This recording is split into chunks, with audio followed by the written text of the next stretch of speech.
الشيطان الرجيم بسم الله الرحمن الرحيم فاسألوا أهل الذكر إن كنتم لا تعلمون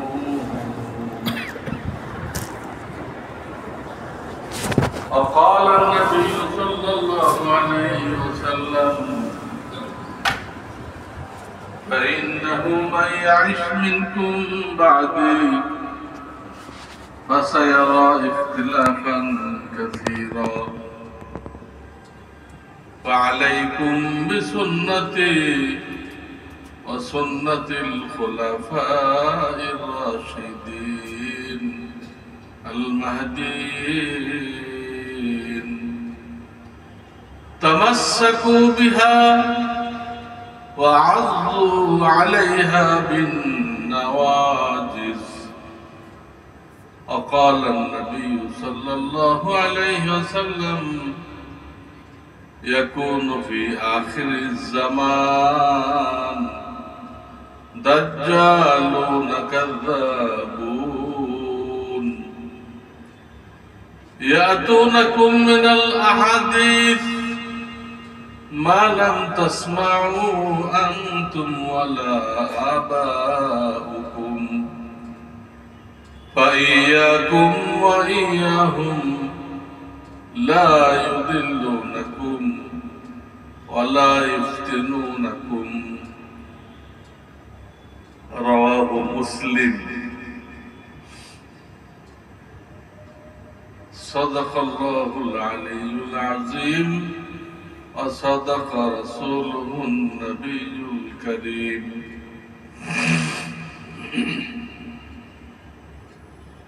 الحمد لله. मुअज़्ज़ज़ मोहतरम हाज़िरीन, আল্লাহ রাব্বুল আলামিনের অনেক বড় মেহেরবানি যে আমরা আল্লাহর ঘরে এসে মাগরিবের নামাজ জামাতের সাথে আদায় করতে পেরেছি। আলহামদুলিল্লাহ।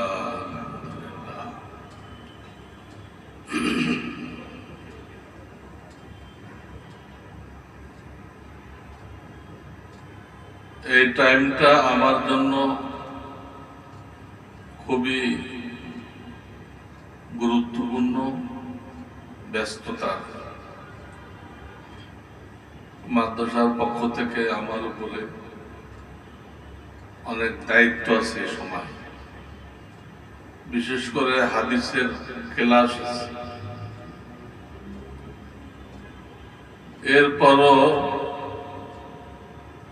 আপনাদের দাওয়াতে, এখানে কর্তৃপক্ষের দাওয়াতে আমি দু চার কথা বলার জন্য হাজির হয়েছি। মনোযোগ সহকারে শুনলে আমি আশাবাদী অল্প কথাতেই আমার কথা আপনারা বুঝে ফেলবেন। আল্লাহ তাআলা তৌফিক দান করেন।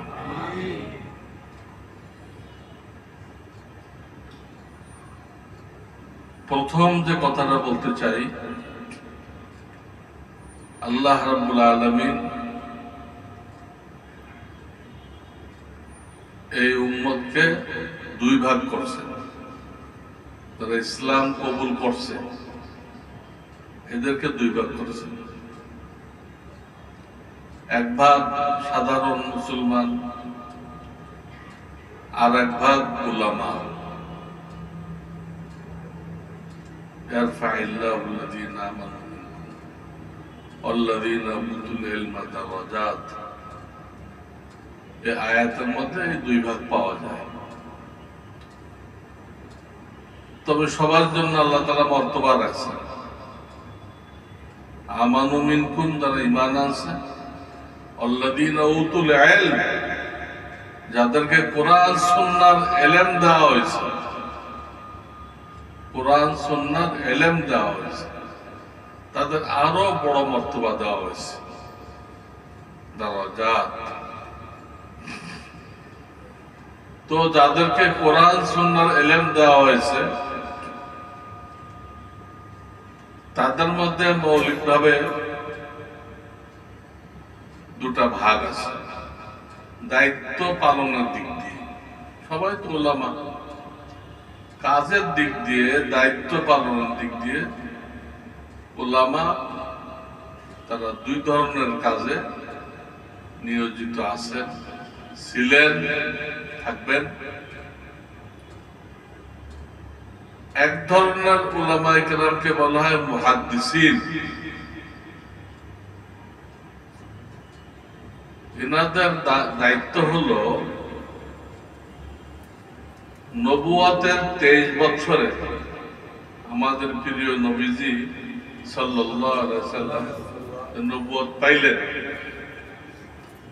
পাওয়ার পরে 23 বছর হায়াত পেয়েছেন, এটাকে নবুয়তের জিন্দেগি বলা হয়। এই নবুয়তের জিন্দেগিতে তিনি যা বলে গেছেন, যা করে গেছেন, এগুলো বর্ণনা সূত্র, যাকে আরবিতে বলে সনদ। একটা হাদিসের কিতাব খুললেই মূল হাদিসের আগে দেখবেন কয়েকটা নাম। ওই লোকগুলো বড় বড় আলেম ছিল, আল্লাহওয়ালা ছিল, ওদেরকে বলা হয় সনদ। আমার থেকে নিয়ে নবীজি পর্যন্ত সাল্লাল্লাহু আলাইহি সাল্লাম 28 জনের মাধ্যমে হাদিস পড়ছে। এটা আমরা ক্লাসে লেখাই দিই। আমার থেকে ইমাম বুখারী রাহিমাহুল্লাহ পর্যন্ত এই কয়জন, ইমাম বুখারী থেকে নিয়ে আল্লাহ রসুল পর্যন্ত কয়জন তো কিতাবে আছে। আমার থেকে নিয়ে ইমাম মুসলিম পর্যন্ত কয়জন, আমি কার কাছে মুসলিম পড়ছি, তিনি কার কাছে পড়ছেন, তিনি কার কাছে পড়ছেন, এইভাবে ইমাম মুসলিম পর্যন্ত পৌঁছায় দেওয়া হয়। মুসলিম থেকে নিয়ে রাসূলুল্লাহ সাল্লাল্লাহু আলাইহি ওয়াসাল্লাম পর্যন্ত ওই কিতাবে আছে, প্রত্যেকটা হাদিসের সাথে সনদ বলা হয়। তো ইনাদের দায়িত্ব হলো 23 বছরে নবীজি সাল্লাল্লাহু আলাইহি ওয়াসাল্লাম যা করেছেন, বলেছেন, স্বীকৃতি দিয়েছেন, এগুলোকে সূত্র যদি সঠিক হয়, সনদ ঠিক হয়, তাহলে সেইগুলো এক জায়গায় করা, লিপিবদ্ধ করা। এটা মুহাদ্দিসিনদের কাজ। তারা এই পার্থক্য করতে যাবেন না যে এর কোনটা পরবর্তীকালে রহিত হয়ে গেছে কিনা, না বহাল আছে, এই আলোচনা তারা করেন না। বহুত হুকুম আহকাম শুরুতে একরকম ছিল, আল্লাহর পক্ষ থেকে রহিত হয়ে গেছে। এটা কোরআন শরীফে হয়েছে, হাদিসে হয়েছে। কোরআন শরীফের অনেক আয়াত রহিত হয়ে গেছে। আমাদের দোয়ায় কুনুত সাথে একটা সূরা ছিল, রহিত হয়ে গেছে। রহিত হয়ে গেছে, কোরআনের আয়াত আছে, মা নানসাখ মিন আয়াতিন আও নুনসিহা ইল্লা না'তি বিখাইরিন মিনহা। আমি তো মানসুখ করি, রহিত করি, পরে তার বদলে আরেকটা নিয়ে আসি, সেটা তোমাদের জন্য আরো বেশি কল্যাণ। আয়াতে আল্লাহ বলছেন প্রথম পাতায়। ওই একই ঘটনা হাদিসেও ঘটছে। শুরু ইসলামে একরকম ছিল, পরবর্তীতে যত ইসলাম মানুষের দিলে মজবুত হয়েছে, তত আহকাম একটু শক্ত হয়েছে। প্রথমে সহজ ছিল, পরে একটু শক্ত হয়েছে। যেমন আমরা নামাজ পড়ি, 5 ওয়াক্ত নামাজ। এই নামাজে শুরু জামানায় কথা বলা যেত। যারা পরে আসতো তারা নামাজরত ব্যক্তিকে জিজ্ঞাসা করত, ভাই কয় রাকাত হয়ে গেছে? ওটা জানি নিয়ে ওটা উনি একা পড়ে দিতেন, নিয়ে উনি ইমামের সাথে আগে বাড়তেন। তখন আর সালামের পর কেউ দাঁড়াইত না, যা ছুটছে তো জিজ্ঞেস করুন, আগেই পড়ে দিচ্ছে। এই নামাজের মধ্যে কথা বলা, এই হাদিস অনেকগুলো বুখারী শরীফে। বুখারী শরীফ কিন্তু কোন মূল নাম না, পরবর্তীতে দেওয়া হয়েছে। এই কিতাবের মূল নাম হলো আল জামি' আস সহিহ আল মুসনাদ আল মুখতাসার মিন উমুর রাসূলিল্লাহ সাল্লাল্লাহু আলাইহি ওয়াসাল্লাম ওয়া সুনানিহি ওয়া আইয়ামিহি। তিনি এই হাদিসটা জমা করছেন। হাদিসের কিতাবগুলো বলতে গেলে অধিকাংশই 2-1টা বাদে সব রাশিয়ায় জমা করা হয়েছে। কমিউনিজম আসার আগ পর্যন্ত এটা ইসলামিক কান্ট্রি ছিল এবং ইসলামের মূল কেন্দ্র ছিল রাশিয়া। উসমান গনি রাদিয়াল্লাহু তাআলার জামানা থেকে তখন ফাতা হয়, ইসলামের কেন্দ্র হয়ে যায়। এই বুখারী, মুসলিম, নাসাই, আবু দাউদ সব এইখানে। আরবরা এগুলো করতেছে। আরব দেশে 2-1টা পাওয়া যায়। ইমাম মালিক রাহমাতুল্লাহ আলাইহি, উনি মদিনায় থাকতেন, মাযহাবের ইমাম। উনি হাদিসের একটা কিতাব জমা করছেন, মুয়াত্তা মালিক। মুয়াত্তা মালিক এরকম 2-1টা পাওয়া যায়। তা না হলে অনারবরাই এই খেদমতগুলো করছে, আরব না, কিন্তু বড় বড় আলেম। তো বলতেছিলাম যে কোনটা ঠিক আছে, কোনটা রহিত হয়ে গেছে, এটা কিন্তু মুহাদ্দিসিনে কেরাম যারা হাদিস জমা করেন তাদের ফাংশন না। এই কথা বলতেন এক জামানায়, এক পর্যায়ে নিষেধ হয়ে গেল, নবীদের পক্ষ থেকে কথা বলা নিষেধ হয়ে গেল। তখন পর্যন্ত সালাম দেওয়া যায় ছিল, কেউ নামাজিকে সালাম দিতে পারত, উনি নামাজে থাকা অবস্থায় উত্তর দিতে পারত। পরবর্তীকালে ওটাও রহিত হয়ে যায়। এখন আর কথাও জায়েজ নেই, সালামও জায়েজ নেই। অথচ এই ব্যাপারে অনেক হাদিস বুখারী শরীফে বিদ্যমান, 1-2টা না, 10-15টা আমাদের কথা হয়েছে। আওয়াজ ভাঙে নাই, এই হাদিস বিদ্যমান এখন পর্যন্ত।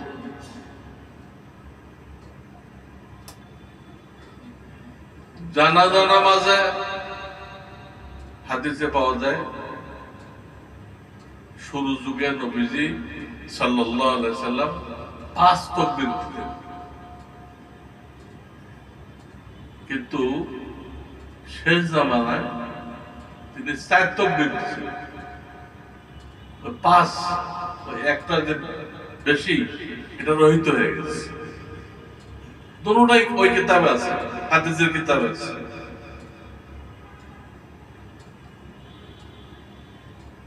তারপরে শুরু ইসলামে আগুনে পাকানো কোনো খাবার খাইলে উজু করতে হতো।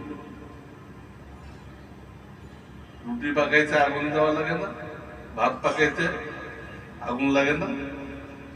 আগুনে পাকানো যে কোনো জিনিস আপনি খাবেন উজু করতে হতো। পরবর্তীকালে এটা রহিত হয়ে গেছে, সেটাও হাদিসে আছে। নবীজি পাকানো জিনিস খাইছেন কিন্তু উজু করেন না, নামাজ পড়াই দিচ্ছেন। দেখা যেতেছে এই পরিবর্তন কিন্তু আল্লাহর পক্ষ থেকে আসতে রয়েছে। পয়লা দিনে দিলে ইসলাম মানুষ কঠিন মনে করত, আস্তে আস্তে আগাইছে।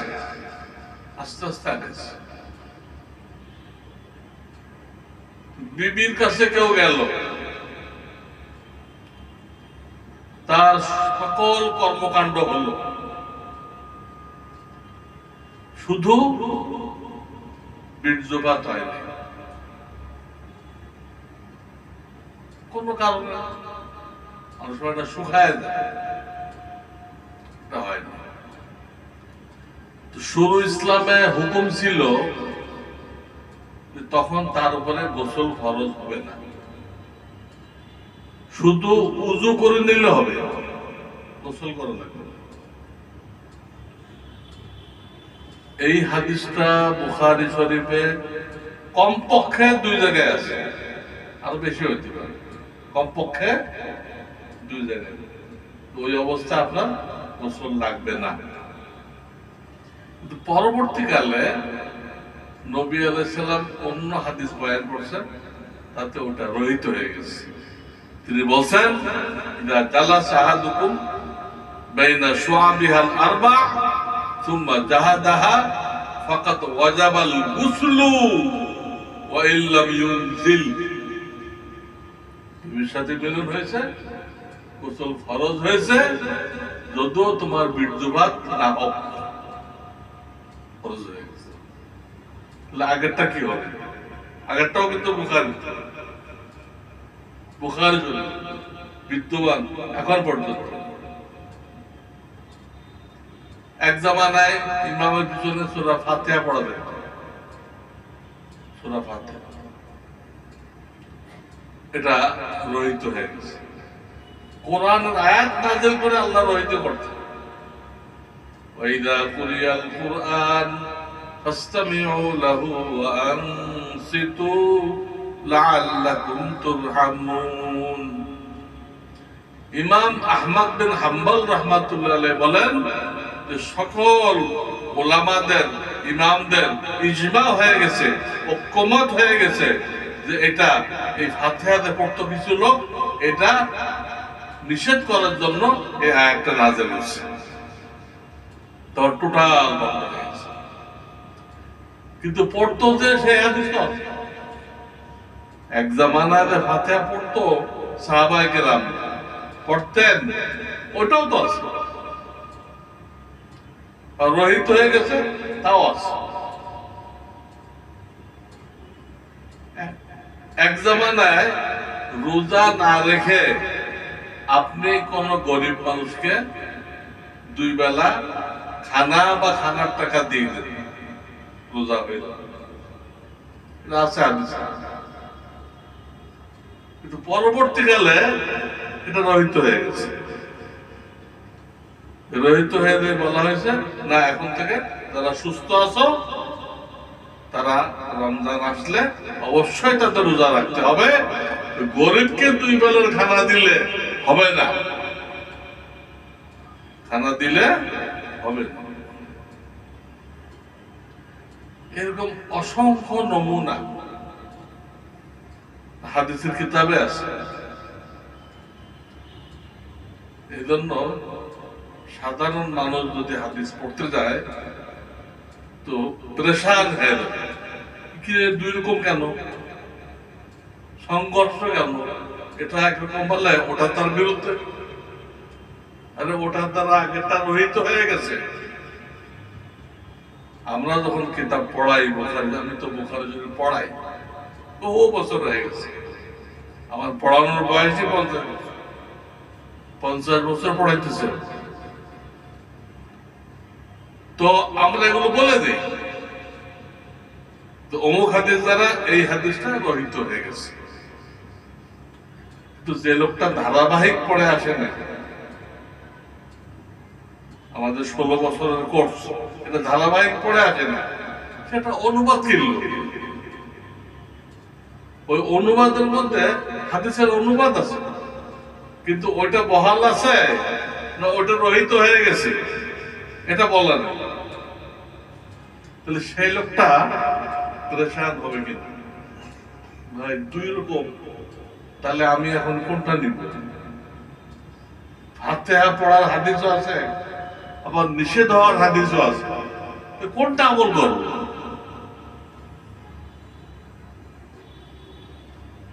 বহু হাদিসের কোরআন আয়াত এখনো পর্যন্ত আছে, কোরআনের আয়াত রহিত হয়ে গেছে, কিন্তু কোরআনে এখনো বিদ্যমান। আর এক আয়াত দ্বারা রহিত হয়ে গেছে। আমি উদাহরণ দেই, 2য় পারায় মানে 6ষ্ঠ পৃষ্ঠায় আছে, তোমরা যদি অনুভব করো যে তোমাদের মৃত্যু এসে গেছে এবং আল্লাহ তোমাকে মাল দৌলত দিয়ে থাকেন, তাহলে তোমরা তোমাদের পিতামাতার জন্য কিছু ওসিয়াত করে যাও। কুতিবা আলাইকুম ইযা হাযারা আহাদাকুমুল মাউত ইন তারাকা খায়রান আল ওসিয়াতু লিল ওয়ালিদাইন। ওসিয়াত করে যাও, এটা 2য় পারা। কিন্তু আপনি আগে বাড়ান, সূরা নিসা 4th পারায় যান, সেখানে দেখবেন বাপ মায়ের অংশ, বাপ মা কেন সবার অংশ আল্লাহ তাআলা সূরা নিসার ভিতরে একদম বিস্তারিত বয়ান করেছে। বাপ কত ভাবে, মা কত ভাবে, ভাই কত ভাবে, বোন কত ভাবে, ছেলে কত ভাবে, মেয়ে কত অংশ পাবে, একদম বিস্তারিত।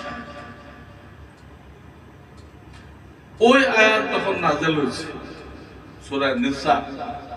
তো বাকারার এই আয়াত আপনার জন্য ওসিয়াত করে দেও, ওই আয়াতটা কি রহিত হয়ে গেছে, কিন্তু এখনো কোরআন শরীফে আছে, আপনাকে তেলাওয়াত করতে হবে। তেলাওয়াত না করলে খতম হবে না, খতম পুরো হবে না, তার আগে কিন্তু খতম করতে হবে, খতম হবে না। আয়াত আছে, হুকুমটা মানসুখ হয়ে গেছে, রহিত হয়ে গেছে। তো কোরআন হাদিস দুটো জায়গায় এই একই অবস্থা, যে পর্যায়ক্রমে নতুন নতুন হুকুম আসছে, নতুন নতুন হুকুম আসছে, আর আগেরটা রহিত হয়ে গেছে। এটা তো রুহানি চিকিৎসা, কোরআন হাদিস হলো রুহানি চিকিৎসা। ডাক্তারদের চিকিৎসাও কিন্তু এটা হয়। যারা শারীরিক চিকিৎসা করে তারা প্রথম যে প্রেসক্রিপশন করে আর শেষে যেটা করে এক থাকে।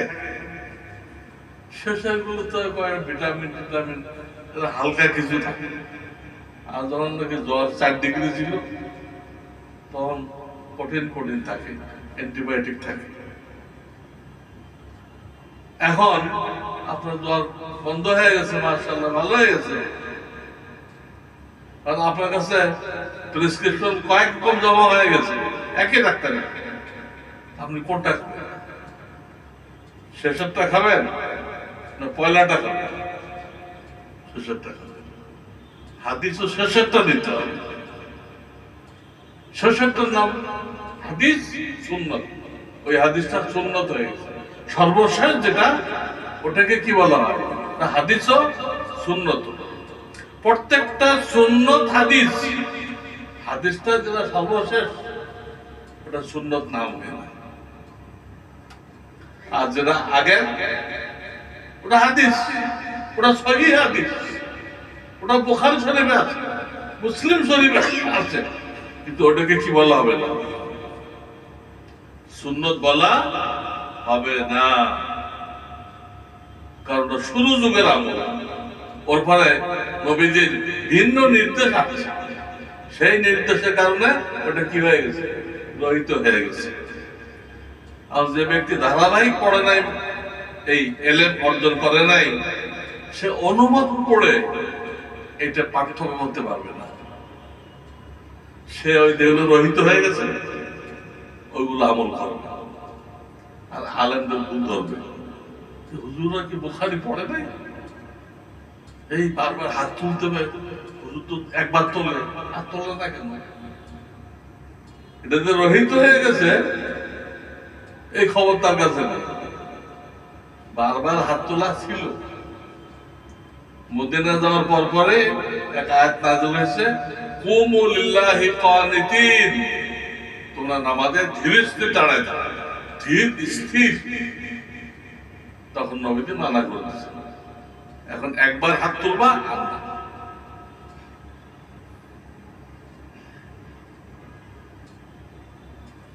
এখন সবটাই হাদিস আছে, হাত তোলাও আছে হাদিসে, আবার তোলা যাবে না সেটাও আছে। তো যারা হাদিস জমা করে মুহাদ্দিসিন, কোনটা বহাল আছে যেটাকে সুন্নত বলা হবে, আমলযোগ্য বলা হবে, এটা নির্ধারণ করা তাদের ফাংশন না। কোন মুহাদ্দিস এই কাজ করে নাই। তারা শুধু 23 বছরে যা ঘটছে প্রমাণিত আছে, সনদ ঠিক আছে, জমা করে দিচ্ছে, কিতাবে নিয়েছে। 23 বছরে সবকিছু তো সংরক্ষিত থাকতে হবে। আমল করেন বা না করেন, কি ঘটছে ইসলামে এটা আপনার জানা থাকতে হবে, এটাও অনেক কাজে লাগে।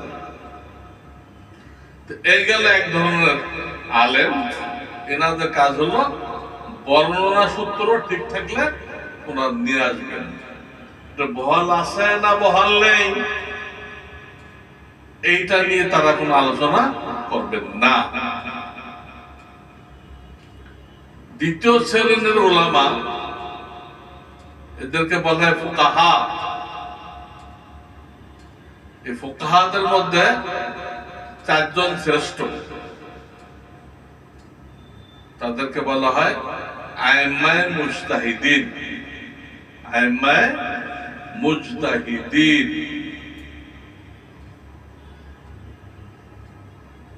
এই 4 জন। সারা দুনিয়ার মুসলমান ওই 4 জনের কাউকে না কাউকে ফলো করে, সারা দুনিয়ার মুসলমান। লোহিত সাগরের পশ্চিম দিকে যে দেশগুলো আছে, Algeria, Nigeria, Tunisia, Mauritania, Morocco, এরা ইমাম মালিক রহমাতুল্লাহকে ফলো করে। জাজিরাতুল আরব,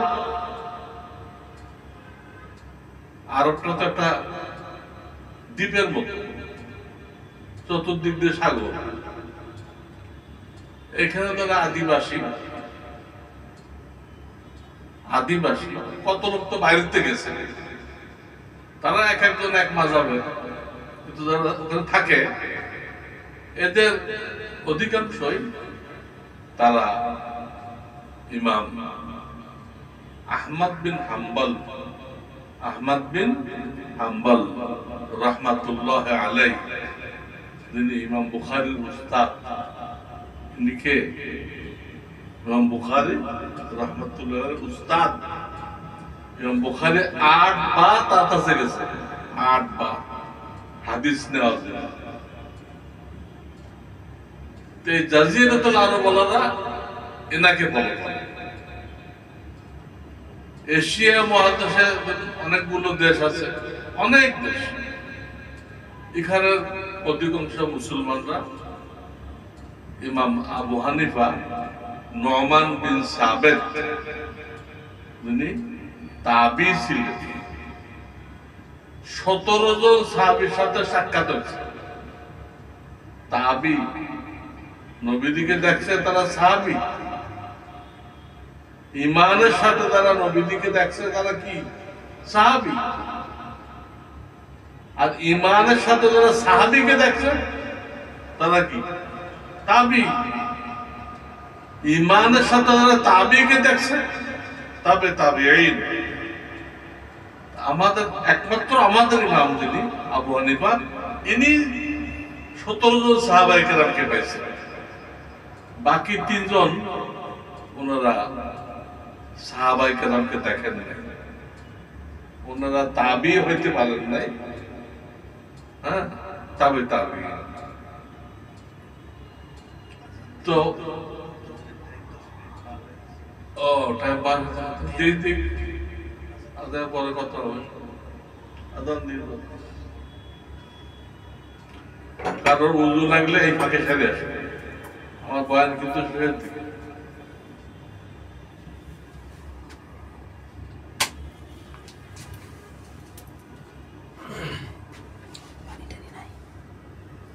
বাবার বোতল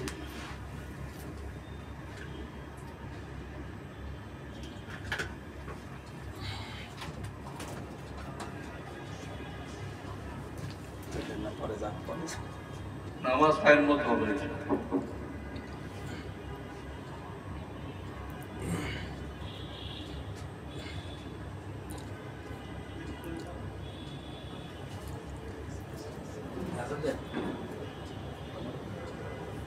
আল্লাহু আকবার, আল্লাহু আকবার, আল্লাহু আকবার, আল্লাহু আকবার। আশহাদু আন লা ইলাহা ইল্লাল্লাহ,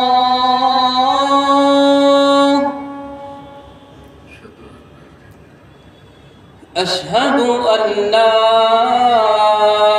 ইলাহা ইল্লাল্লাহ,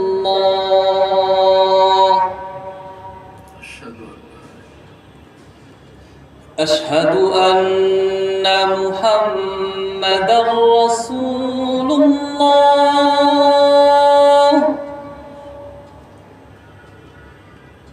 আশহাদু আন্না মুহাম্মাদার রাসূলুল্লাহ, আশহাদু আন্না হাইয়া আলাস সালাহ,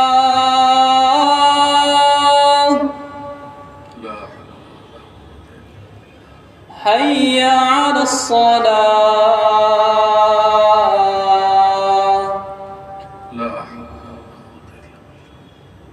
হাইয়া আলাল ফালাহ,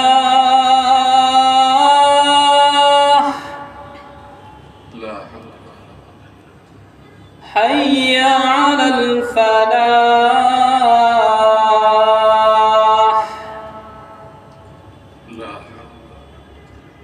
আল্লাহু আকবার, আল্লাহু আকবার,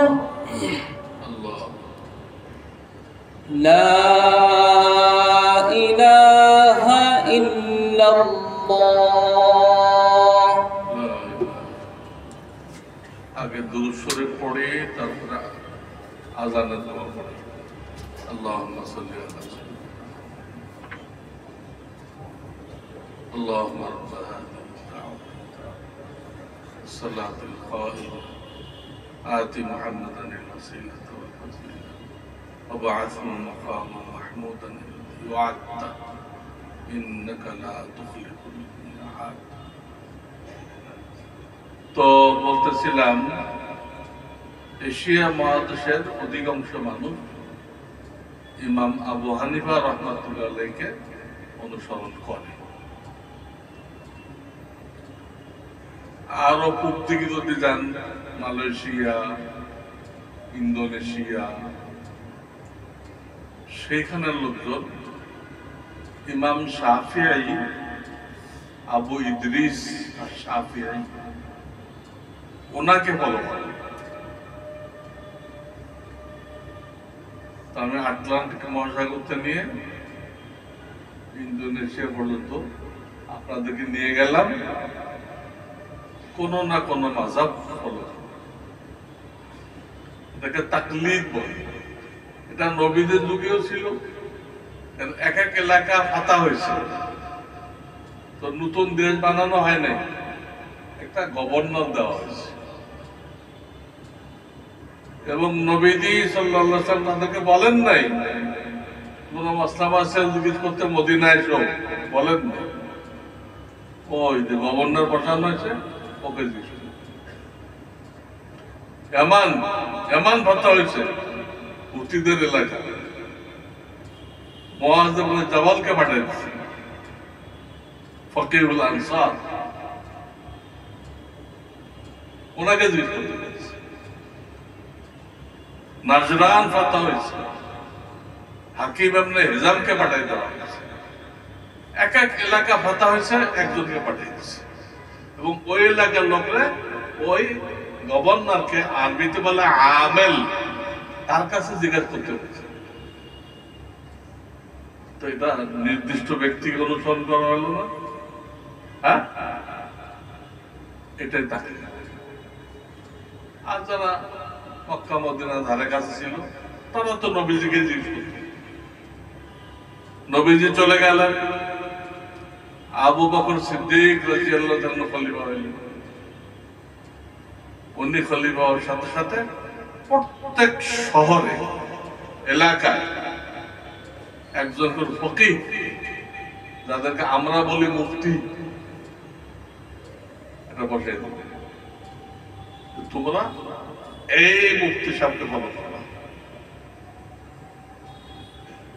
বুখারী শরীফে কিতাবুল হাজের মধ্যে লম্বা চড়া ঘটনা আছে যে একটা মাসলা নিয়ে মক্কার মুফতি ছিল আব্দুল্লাহ ইবনে আব্বাস, আর মদিনার মুফতি ছিল যায়েদ ইবনে সাবিত। এই দুইজনের মিলতেছিল না, কথা মিলতেছিল না। কোন মহিলার হজের সব কাজ হয়ে গেছে, শুধু বিদায় তো বাকি, এর আগে তার মাসিক শুরু হয়ে গেছে, কাফেলা চলে যাচ্ছে, পাক হইতে তো সময় লাগবে, ওই টাইম নেই। তো কি হতো, মদিনার এক মহিলার এক ইচ্ছা হয়েছে, তো তার সাথে যারা পুরুষ, মদিনার মুফতি তো ওই বছর হজে আসে নাই, তারা আর কারে জিজ্ঞেস করবে, মক্কার মুফতিকে জিজ্ঞেস করছে। আব্দুল্লাহ ইবনে আব্বাস রাদিয়াল্লাহু তাআলা উনি ফতোয়া দিয়েছেন, এর বিদায় তো মাফ নিয়ে দাও, সাথে করে নিয়ে দাও, মাফ। আর তারা বলে আমাদের মুফতি সাহেব তো এটা বলেন, উনি বলে তাকে থাকতে হবে, অপেক্ষা করতে হবে, পবিত্র হওয়ার পরে বিদায় তো করে তারপর উনি দেশে ফিরবেন, উনি এই কথা বলতেন। দেখেন, তারা তো মদিনার লোক, তারা এক মুফতিকে মানে, আর এক মুফতির কথা তারা মানতে চাইতেছে, মিলতেছে। তখন আব্দুল্লাহ ইবনে আব্বাস বলেন, দেখো নবীজির জামানায় নবীজি যে হজ করছিলেন, নবম হিজরিতে ফরজ হয়েছিল, দশম হিজরিতে নবীজি হজ করছিলেন। নবীজির একজন বিবি এই ঘটনা ঘটছিল, নবীজির বিবি, আমাদের মা উম্মুল মুমিনিন। তো নবীজি এই ফয়সালা দিয়েছিলেন।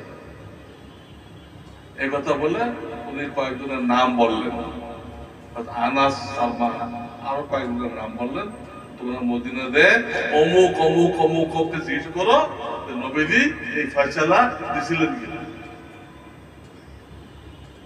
তখন তারা মেনে নিচ্ছে, মক্কার মুফতির কথা মেনে নিচ্ছে, নিয়ে ওই মহিলাকে নিয়ে চলে গেছে, যে মদিনা যে যাচাই করছে, তারা ঠিকই সাক্ষী দিচ্ছে, হ্যাঁ নবীজি এই ফয়সালা দিয়েছিলেন।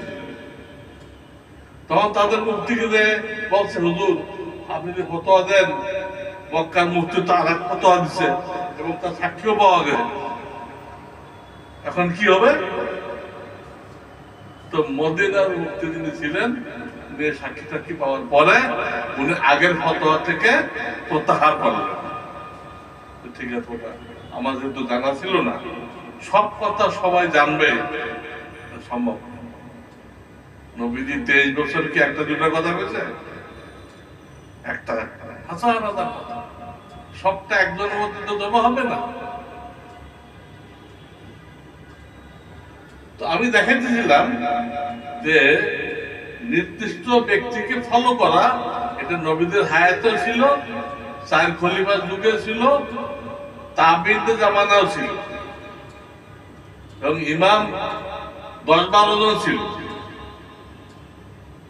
তাদেরকে লোকেরা ফলো করত।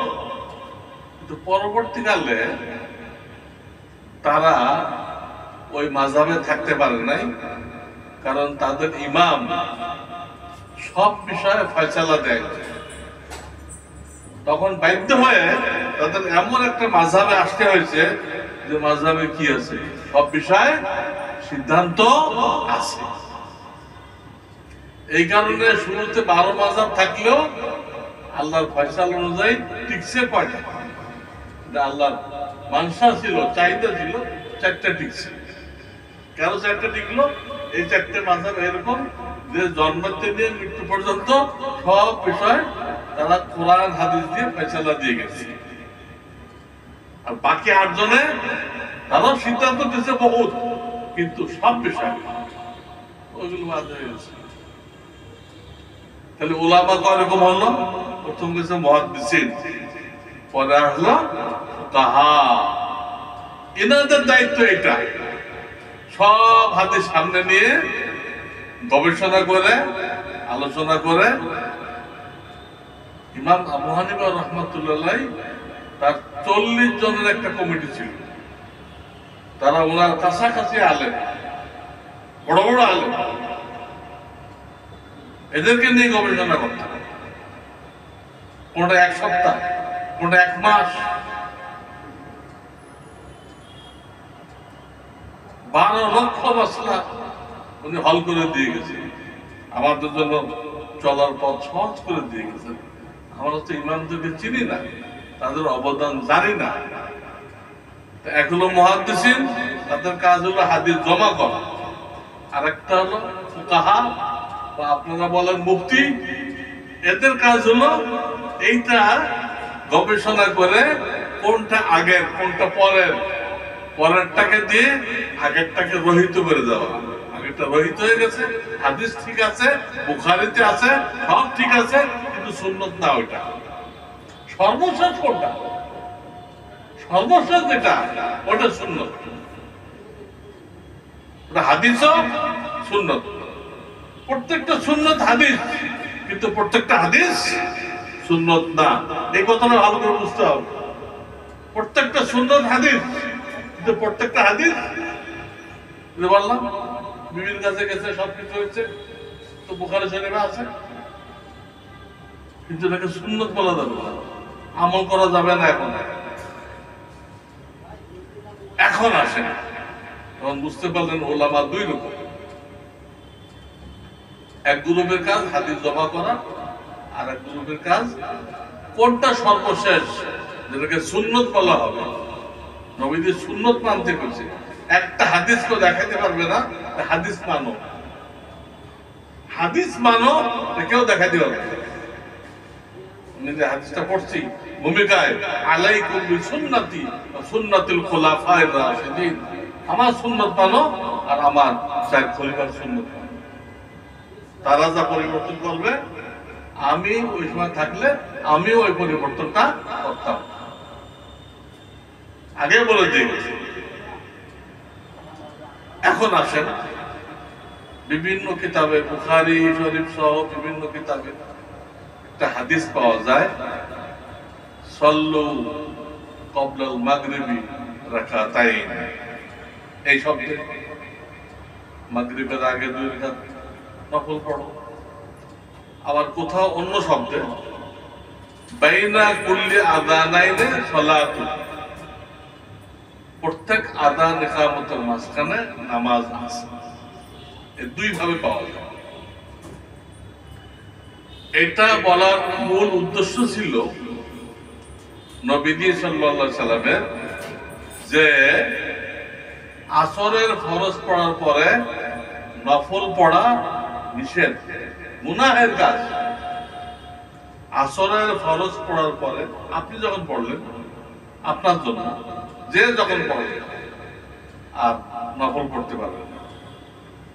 এই হাদিস দ্বারা উদ্দেশ্য হলো এই, যখন বেলা ডুবে গেল, মাগরিবের টাইম হয়ে গেল, আজান হয়ে গেল, এখন ওই মাকরুহটা আর নেই। ওই মাকরুহ বলছিলেন ওটা শেষ সীমানা কোন জায়গায়, এইটা নির্ধারণ করার জন্য এই কথাটা বলছিলেন। এখন এটা শুনে কিছু লোক ওই আজান শেষ হলেই খাম্বা আছে না, এই খাম্বার দিকে দৌড়ায়, দুই রাত পড়ে ফেলে। কারণ মুয়াজ্জিন মিনারাতে আস্তে আস্তে সময় লাগে, আমাদের মতো মাইকে তো দিত না, মিনারায় ওই পাকে দু চারজন পড়ে গেল। এতে আবার মাগরিব শুরু করতে দেরি হইতো, মাগরিব তাড়াতাড়ি পড়তে হবে। সকল মাযহাবে মাগরিব দেরি করা যাবে না। এক হাদিসে আসছে আমার উম্মত অতক্ষণ হেদায়েতের উপর থাকবে যতক্ষণ মাগরিব দেরি না করবে। লা ইয়াজালু উম্মতি আলাল ফিতরা মা লাম ইউআখিরিল মাগরিব ইল্লা আন তাশতাবিকান নুজুম। দেরি করা যাবে না। তো নবীজি সাল্লাল্লাহু আলাইহি সাল্লাম দেখলেন কিছু লোক পড়তেছে, তখন তিনি তাকে ইঙ্গিতে নিষেধ করলেন। কি ইঙ্গিত করলেন?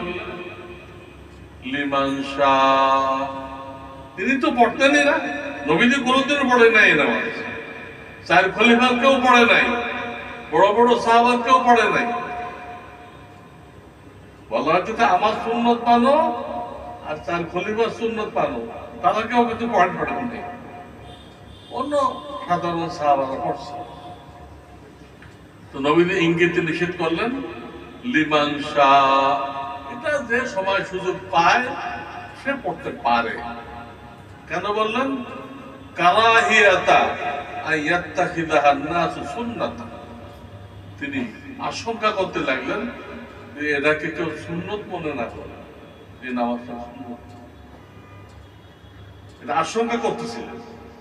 এই আশঙ্কা থেকে তিনি হাদিসের শব্দ, কোন হাদিসের ব্যাখ্যা করছে, ব্যাখ্যা হলো তো শব্দ না, নবীজির শব্দ। কারাহিয়াতা আইয়াত্তাখিযাহান নাসু সুন্নাতান, কেউ এটাকে সুন্নত মনে করবে এই আশঙ্কা করে তিনি বললেন ব্যাপকভাবে পড়বে না, কেউ সময় সুযোগ পাইলে পড়তে পারবে। এই সময় সুযোগটা মোটামুটি রমজানে পাওয়া যায়, আর অন্য কোনো সময় জলসা ফলসা হইলে একটু দেরি হয়। আর রমজানে তো বলাই থাকে যে আজানের 10 মিনিট পরে জামাত হবে, কোথাও 15 মিনিট পর জামাত হবে, বলা যায় না। তখন যদি বা আগে আসে, 5 মিনিট আগে আসছে, সে দেখতে যে নিশ্চিত আমার হাতে 5 মিনিট টাইম আছে, সে একা পড়তে পারে, কিন্তু সুন্নত মনে করবে না। জায়েজ, পান খাইতে পারেন, সুন্নত মনে করবেন না। মানে হুজুররা খায় সুন্নত হবে, সুন্নত না, জায়েজ। ওটাও জায়েজ, সুন্নত। সুন্নত হলে তো নবীজি নিজেই পড়তেন। দেখেন তিনি বলে দিচ্ছেন লিমান শাহ, লিমান শাহ, যে চায়।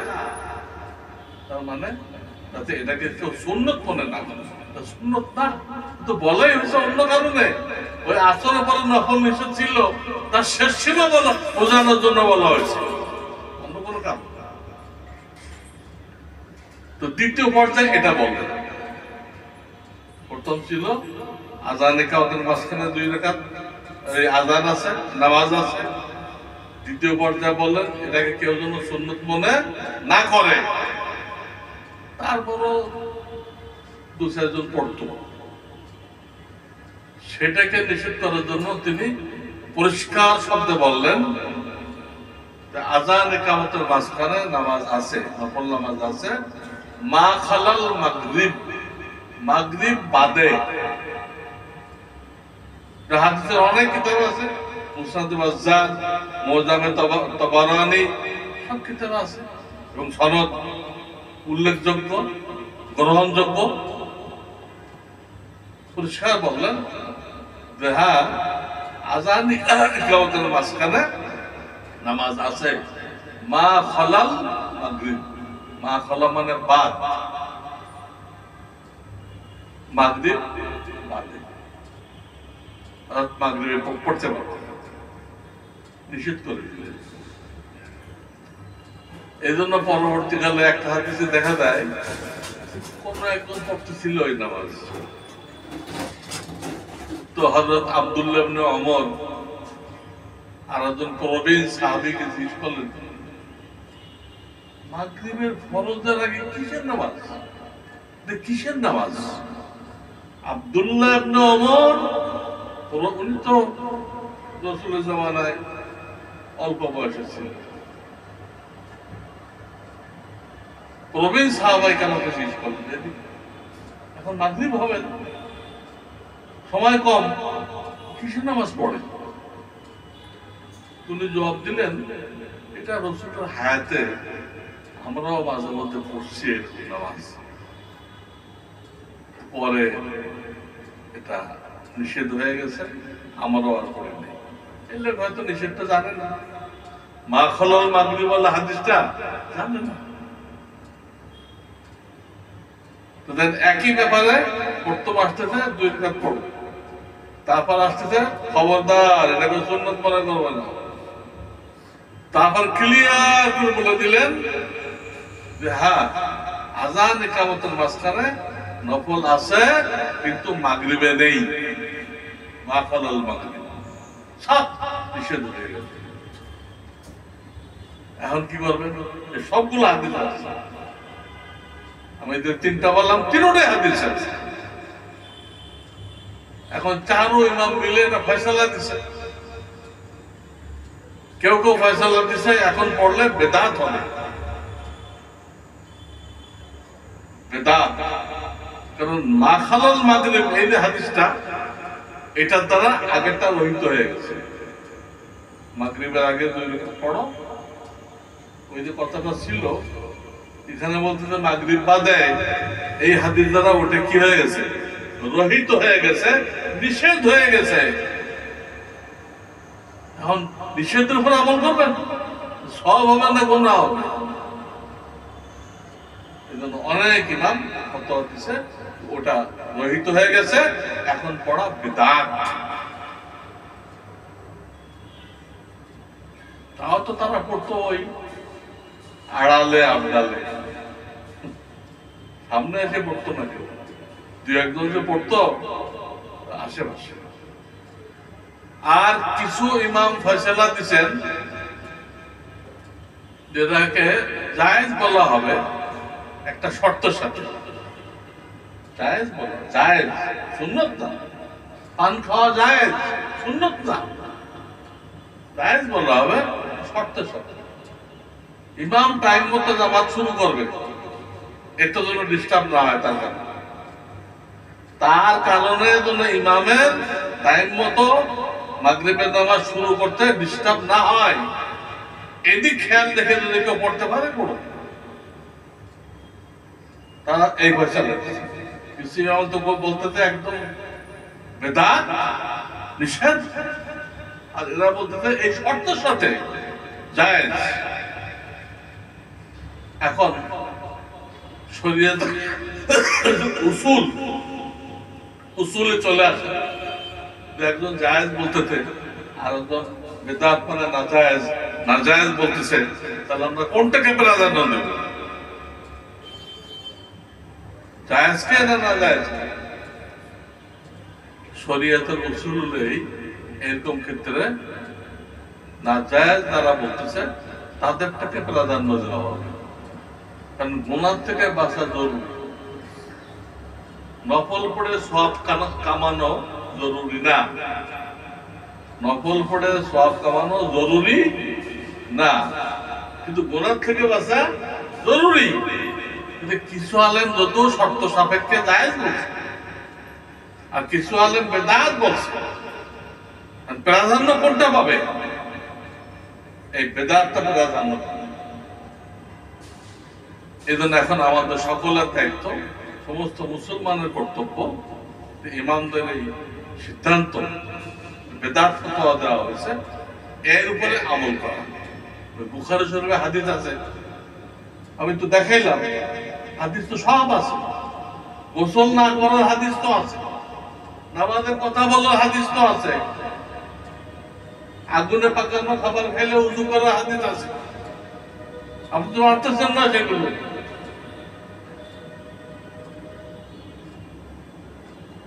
নাউযুবিল্লাহ, আহলে হাদিসের নিকটে স্ত্রীর বায়ুপথ ব্যবহার করা যায়, তারা বুখারী শরীফ দলিল দেন। বোঝা নাই, ওই হাদিস বোঝা নাই। কিতাব তাফসীরে যে তাফসীর করছে ইমাম বুখারী, ওটা বোঝে নাই। বায়ুপথ ব্যবহার করো না, ব্যবহার করার ওইটাই ব্যবহার করবে, কিন্তু এই দিক দিয়ে দিক বোঝানো, ও ঠিক বোঝে না, সমকামিতে জায়েজ করে দিয়েছে। যাই হোক, আপনারা বুঝতে পারলেন আমার এই সংক্ষিপ্ত আলোচনায় যে কিছু আমার নাম হলো মুহাদ্দিসিন, তারা খালি হাদিস জমা করে, হাদিস জমা করে, খালি দেখবে সূত্র ঠিক আছে কিনা। আর আইমায়ে মুজতাহিদিন তাদের দায়িত্ব হলো এটা নিয়ে যাচাই বাছাই করে কোনটা টিকে আছে, কোনটা বহাল আছে, কোনটা নিষেধ হয়ে গেছে, এইটা ঠিক করে উম্মতের রাস্তা সহজ করে দেওয়া, উম্মতের আমল করার রাস্তা সহজ করে দেওয়া। এই জন্য আমাদেরকে মুহাদ্দিসিন মানতে বলা হয়নি, কোথাও হাদিস মানতে বলা হয়নি, সব জায়গায় সুন্নাত মানতে বলা হয়েছে। ওয়ালা হাক্কা সুন্নতি কথা হাক্কানি মান তামাসসাকা বিসুন্নতি, সব জায়গায় সুন্নাত সুন্নাত। তার মানে হাদিস তো এক এক ব্যাপারে কয়েকটা, প্রায় ব্যাপারে হাদিস কয়েকটা, তো আপনি নেবেন কোনটা? ওটা সুন্নাত, ওটা মানতে বলা হয়েছে, হাদিস না, ওটা হাদিস, সুন্নাতটা হাদিস। তো খালি হাদিস সুন্নাত হয় নাই, এটা নেওয়া যাবে না। এই মোটামুটি আমার সংক্ষিপ্ত কথা, আশা করি আপনারা বুঝতে পারছেন। আপনারা যারা আলেম না, তারা বাংলা হাদিস পড়তে না পড়লে ভালো হয়, বিভ্রান্ত হওয়ার আশঙ্কা আছে। একান্ত পড়তে হলে কোন আলেমের তত্ত্বাবধানে পড়তে হবে, তা নাহলে সমস্যায় পড়তে পারে। আল্লাহ তাআলা আমাদের সবাইকে বুঝবার তৌফিক দান করেন এবং সঠিক সুন্নতের উপরে আমল করার তৌফিক দান করেন।